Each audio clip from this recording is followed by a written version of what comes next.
Being able to make the first Star Wars special was such an outrageous surreality. We just kind of asked, and they were surprisingly very accommodating. Everybody at Lucasfilm liked it. Everyone at Adult Swim felt that it was successful enough that they let us make a second one. Oh, make it two! For the second one, we wanted to do a little bit more of a storytelling thing, and I personally had always been fascinated by those bounty hunters. You know, who are these guys? How did they get there? Was there an ad? Did they have agents? My sister's dating one. Alfonso, you're a lifesaver! You only see them for a few seconds on screen, but as the action figures, you were the most excited to get them when you were buying them as kids. We continued to create relationship between Darth Vader and the Emperor and Anakin. I think the writing, our voices did a great job with generating great material. In the first special, we just kind of did everything we thought was obvious. This time we really had to think about it.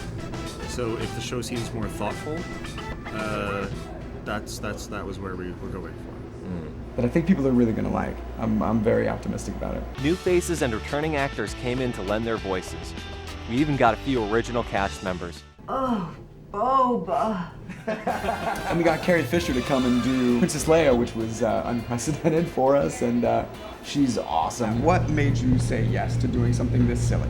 George Lucas did it, and I thought if I'm going to go down in flames, I thought I could go down with George. Who am I missing? Did I say Ahmed? Ahmed Best, who plays Jar Jar, comes back and just kills it. Worry about doing is a mess. Got the engine over here, but the wheel for steering way over there. Jar Jar is such a crazy character, you know, highly energetic and extremely clumsy, and he shows all of that in that little 2-second Gecko insurance sketch. I gotta say, Boba, this is one beauty of a ship. Not crazy about the name, though. Oh my gosh, I love Billy D. Williams so much, and he came in to reprise Lando for us, and it's just so funny. It's so funny. Here is a unicycle. You will ride it wherever you go. What? I'm not riding no fucking unicycle. I have altered the deal. But we were able to use toys that had been machined or beautifully professionally sculpted. So when you do it with the cinematic lighting, it looks exactly like the movie. It's pretty incredible. So one thing that did make it a little more challenging this time around was when we wanted to make the Stormtrooper puppets. We had to take Star Wars Force Unleashed toy, cut it up into individual parts, and then hollow it out and make molds of all those parts for individual molds to create the castings. You know, the nicest thing about getting to redo Star Wars was getting to reuse some of the sets that we built. We get to use the Emperor's throne room. We get to reuse the Bespin Chasm, where Vader says, Join me, and together we can rule the galaxy as father and son. It wasn't all reuses though. Some sets they replicated from the ground up, like the Death Star hangar. This set was a matte painting, and we built it the biggest it's ever been built. Welcome, my master. Blockade Runner is one of the coolest things that we have ever had here. The entire process of the model probably took 4 to 5 days with 2 builders. It's almost a 10-foot set. It looks exactly like the movie. It was built like a jigsaw puzzle, so you can pull pieces out of it. There was at least one shot where I had to walk around the entire set for every frame because there were some puppets I could only kind of like reach my arms in like this to get to. Well, the set for the Sarlacc Pit kind of came out of a conversation that Ross Schumann and I had with Patrick Denver. The Sarlacc Pit is our version of adding to the mythology of Star Wars. I wanted it to feel like something that was alive and interactive. This kind of membrane, tentacle feel. Wiring the walls and making it out of liquid latex. This set actually animated.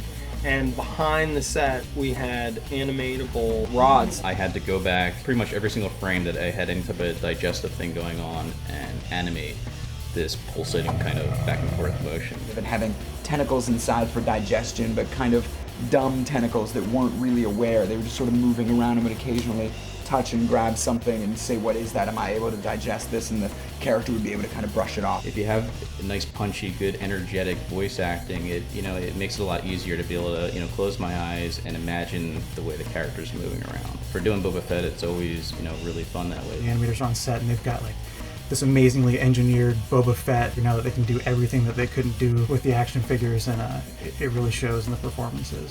Thank you, Boba Fett.